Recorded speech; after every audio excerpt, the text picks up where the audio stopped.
Thanks for staying with us. Let's bring you some political news now. Jayalalitha may be on a fast track with her campaigns for 2011, but when it comes to delimitation in the state, according to her, it shouldn't be so.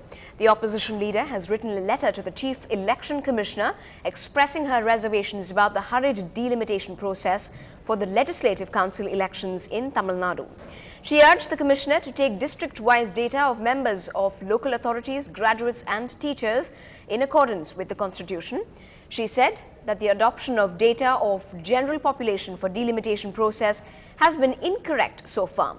The AIADMK chief also added that the demarcation of constituencies for elections of the Legislative Council should also be a consultative process and not hurried.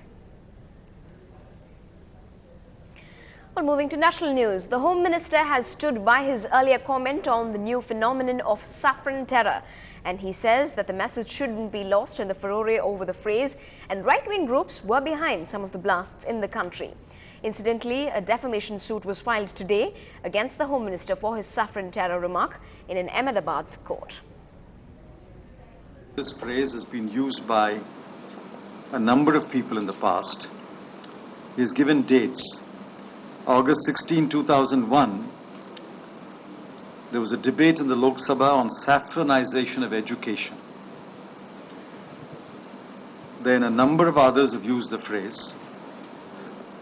And I've also noted that a couple of other colleagues of mine in the UPA have said that they have used the phrase in the past.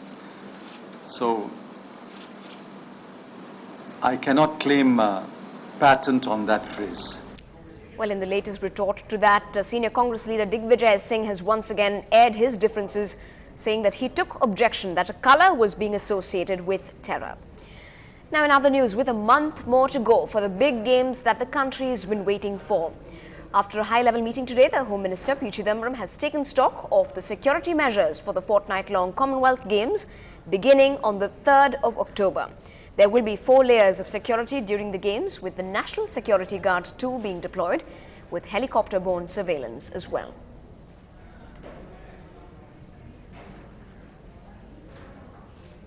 Well, C is for cricket, and now controversies as well. The tainted trio of the Pakistan cricket team, Captain Salman Bhatt, Mohammad Amir and Mohammad Asif, will face another round of questioning on Thursday from Scotland Yard for their alleged involvement in the spot-fixing scandal that has rocked international cricket, even as England's players' body demanded their ouster from the 2020 and the ODI series.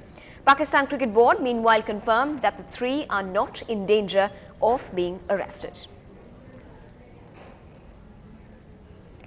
Well, ahead of the big buy this festival season, bad news comes calling. The price of the yellow metal is going up and away. Gold today climbed to an all-time high of 19,405 rupees per 10 grams. That's up by 215 rupees from the previous record in June. The precious metal mirrored the gains in global markets, which is the trend setter on the domestic front. Gold rose to 2-month high levels in the global markets following a fall in the dollar. Silver too recorded a handsome gain of 525 rupees to trade at 30,950 rupees per kilogram. A sharp rise in demand from jewelers and stockists to meet the ensuing festival season demand is believed to have boosted the uptrend. Now, being clean comes at a cost. At least that's what a few activists believe. Incentives are observed to be all that slum dwellers need to keep their surroundings clean. The granddaughters-in-law of Tamil Nadu's Chief Minister and the State Governor went to a slum today to show the dwellers why it was important to be clean. It was an unusual cleanliness drive at this slum in Pallavanagar in Chennai. The young women cleaning the walls are relatives of Chief Minister Karunanidhi and Governor Surjit Singh Barnala. I think from the students' enthusiasm, and they've all voluntarily come here and they're doing this. So I think I've learned a lot from what they have been doing here. People are very receptive and they want to change. There's a lot of mosquitoes here, and that comes due to the waste that's lying around. So they also want a clean place, and with this little boost, I think they're going to maintain it also. The initiative, named Turning Litter to Glitter in just 1 hour, was organized by Exnora. About 60 school students took part in the drive. They swept the streets and distributed CFL bulbs to encourage slum dwellers to save electricity. Ex-Nora has also set up a special branch to ensure the effort continues. They have to go a long way, but many things happen because of their own acts of neglect. And they need motivation, and they need facilitation, they need a system. That's all we do here. Already we've been working here for quite some time. While some public walls and roads at the Pallavanagar looked clean, the next question was, for how long? Well, the answer to this remains with the activists in this rare cleanliness drive. In Chennai, Pratiksha Ramkumar for Ndtv-Hindu. Now, if you're one of the lucky ones to own a house near any of the areas where the Chennai Metro is coming up, there's every reason to rejoice. Realty experts suggest that the property prices in these areas is all set for a substantial rise, making it an excellent investment option. Chennai's real estate landscape is buzzing with anticipation and suppressed excitement. With the metro rail due to chug into the city of Chennai, the realty prices are expected to climb substantially. Experts reveal that properties in proximity to the metro corridor will be the biggest beneficiaries. They believe that the metro's attraction is expected to translate into a heavier price tag. I think the middle class and upper middle class will have a real opportunity to invest and make money out of the metro network when it starts flowing more towards GST Road, Old Mahabalipuram Road, maybe westwards towards Sri Perumbudur. Experts argue that a metro station is a completely different animal from a regular commercial building. Offering multiple opportunities for exploitation of space, the stations are likely to develop into landmarks themselves, adding to the value of the nearby properties. Realty experts also point at quality of infrastructure as a principal driver for demand-fueled value appreciation.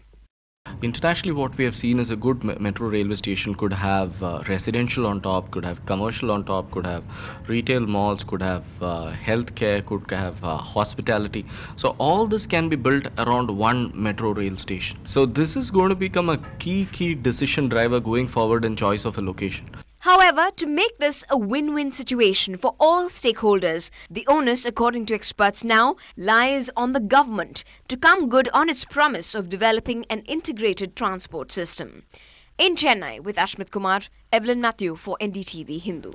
Well, it's going to be quite some gold mine. Now, the beautiful game of football can get as tempting as giving up a lucrative corporate job to start a soccer academy.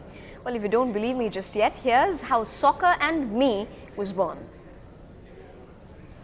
For Kalpana, a football player by training, it was hard to decide when she had to choose between a regular job and her passion for soccer. But her love for the game was irresistible. She quit her job and started an academy which she named Soccer and Me. I was working with a corporate company, and due to the passion for football, I always used to take leave and then try to find time for coaching. Then I thought I was interested in developing them. Then I was thinking, why am I doing something, I was in a confusion which I have to select, whether I have to do the corporate job or should I look in for the football. Then I decided I like football more. So that's how this academy was born. Since May this year when the academy opened, 50 young players have been training here. Some of them were sent overseas for international exposure. It was a different experience to me. We learned new skills from those AFC coaches. Some women from the Tamil Nadu force too have been training at the academy. 5 years on the police department நாங்க விளையாடிட்டு இருக்கோம். இப்போ வந்து soccer அகாடமில இந்த 1 year விளையாடிட்டு இருக்கோம். எங்களோட aim என்னன்னா நிறைய இங்க ஸ்கில் நல்லா சொல்லி தராங்க. அதனால சோ இந்த அகாடமில நாங்க ஜாயின் பண்ணியிருக்கோம். ஆல் இந்தியால நல்லா ரெப்ரசன்ட் பண்ணி போலீஸ் டீம் நல்லா ஸ்கோர் பண்ணனும் அப்படினு எங்களோட aim. The academy is the only place in Chennai where young soccer enthusiasts are trained as referees. Kalpana says she has plans to involve well-known coaches and referees in the training sessions. In Chennai with Sudarshan, this is Ashmit Kumar for NDTV-Hindu. Well, that perhaps speaks of the love for the game. That's all for the moment. News in Tamil is coming up next. Do keep watching.